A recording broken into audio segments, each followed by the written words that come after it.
মার্কিন president Donald ট্রাম্পের ঘনিষ্ঠ উপদেষ্টা হিসেবে কাজ করার সময় নিয়মিত মাদক সেবন করতেন বিশ্বের শীর্ষ ধনী ব্যক্তি ইলন মাস্ক। এ সময় তিনি কেটামিন, এক্সট্যাসি ও সাইকেডেলিক মাশরুমের মতো মাদক গ্রহণ করতেন, এমন তথ্যই জানানো হয়েছে নিউ ইয়র্ক টাইমসের এক প্রতিবেদনে।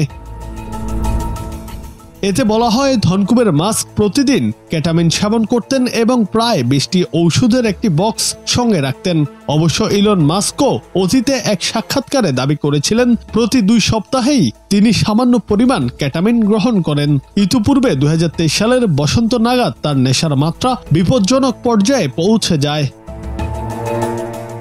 ইলন মাস্কের নেশার মাত্রা এতটাই বেড়ে গিয়েছিল যে এটি তার মূত্রথলির সমস্যার কারণ হয়ে দাঁড়ায় বলে প্রতিবেদনে জানানো হয়। নিউ ইয়র্ক টাইমস বলছে, বিশ্বের শীর্ষ ধনী যখন ট্রাম্পের নির্বাচনী প্রচারণায় $275 মিলিয়ন দান করেন এবং যুক্তরাষ্ট্র সরকারের একটি বিশেষ শাখা ডিপার্টমেন্ট অব গভর্নমেন্ট এফিসিয়েন্সি পরিচালনার দায়িত্বে আসেন, তখন তার মাদক সেবনের অভ্যাস তীব্র আকার ধারণ করে।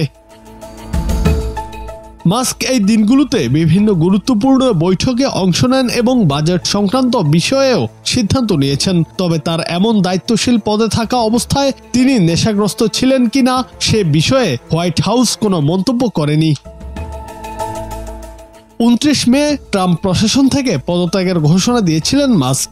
তার আগেই তার নানা বিতর্কিত আচরণ, যেমন মন্ত্রিসভার সদস্যদের অপমান করা ও একটি রাজনৈতিক সমাবেশে নাৎসি ধরনের স্যালুট দেওয়ার মতো ঘটনায় তার মানসিক ভারসাম্য নিয়ে প্রশ্ন উঠেছিল।